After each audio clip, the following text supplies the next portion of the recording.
So in this problem, I'm going to attempt to show you how to use the integrated rate laws to figure out the order of a reaction, avoiding the use of making multiple graphs. So the question reads, the following data was obtained for the gas phase decomposition of hydrogen iodide. And then it gives some time data and some concentration data. And a decomposition reactions are reactions that involve only the one reactant. So this is kind of a bit of a giveaway that it wants you to do an integrated rate law type solution for this. The question asks, what is the reaction order of this decomposition? And what we're going to do is we're going to take advantage of the fact that whenever we have a linear relationship, the slope of our line will be the same or very, very similar near the beginning of our line as it is near the end. And of course, if we have a curve, that won't be the case. So what I'm going to do here is I'm going to check whether the reaction is first order. So if a plot of log of the concentration against time is linear, then I'm going to check, so that would be for first order, then I'm going to check whether the reaction is second order, that is a plot of 1 on the concentration against time linear. And then finally, I'm going to check whether it is 0 order, that is if a plot of concentration against time m is linear.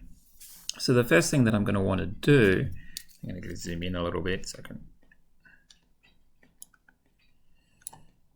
write a bit bigger, is I'm going to create another column here that has log on the concentration. And I'm going to take this log of the concentration for 2 points right at the beginning, so for the first 2 points. So log of 1 is 0, and then log of 0.8 is minus 0.223. And then I'm going to do the same for the last 2 points. So log of 0.27, which is minus 1.31, and then log of 0.25, which is minus 1.39. And what I'm going to do now is I'm going to calculate the slope between those first 2 points and the last 2 points.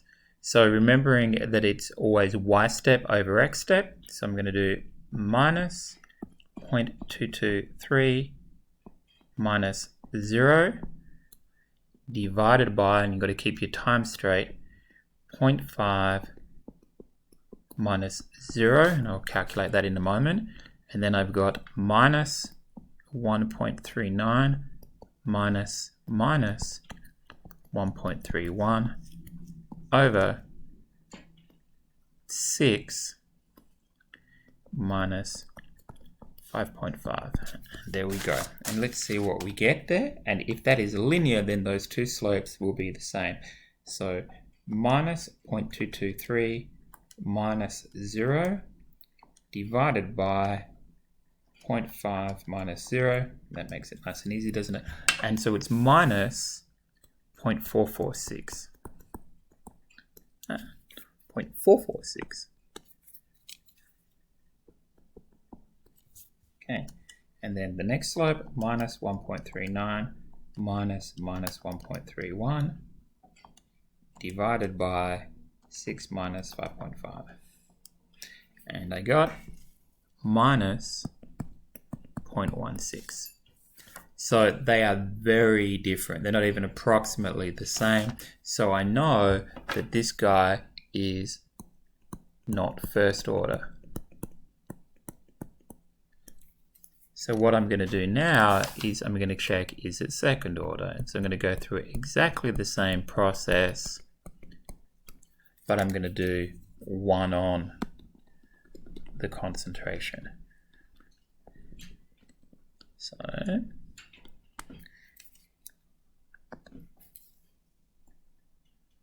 it's not letting me delete those ones. Okay, not a problem.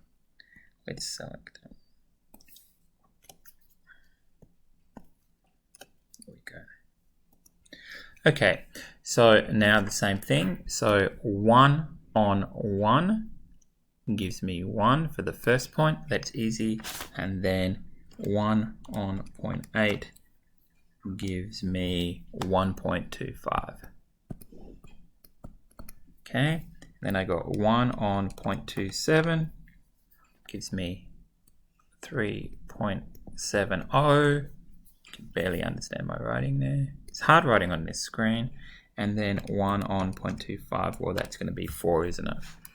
So 4. So now I can calculate my two slopes.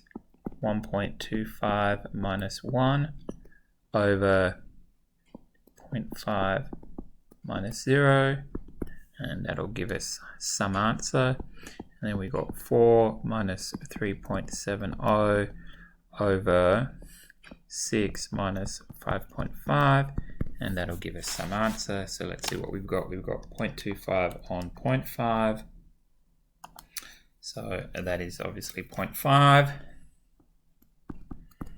And then 4 minus 3.7 on, again, 0.5. And that gave me 0.6. So it's a lot closer than what we had before. So it's probably second order. So now I just got to go do, there's only one last thing to do, is check whether it is 0 order. And for 0 order, we don't have to make another column. We've already got the data that we needed right there. So all we have to do is take our two slopes between our first 2 points. So we've got 0.8 minus 1 over 0.5 minus 0. That's going to be my first slope. And then my last slope there is going to be 0.25 minus 0.27 over 6 minus 5.5. I calculate my slope there and see what we get. So 0.8 minus 1 gives me 0.2 over 0.5 minus 0 gives me 0.5. So I got minus 0.4. And then last but not least, 0.25 minus 0.27 on 6 minus 5.5. And I got 0.04. So clearly not 0 order. So the only one that came anywhere near having two consistent slopes was the second order answer. So we've managed to kind of solve the problem without having to plot any charts at all. So this is kind of my sort of second favorite way of doing it. What I really prefer to do is to use the stat table feature of the calculator.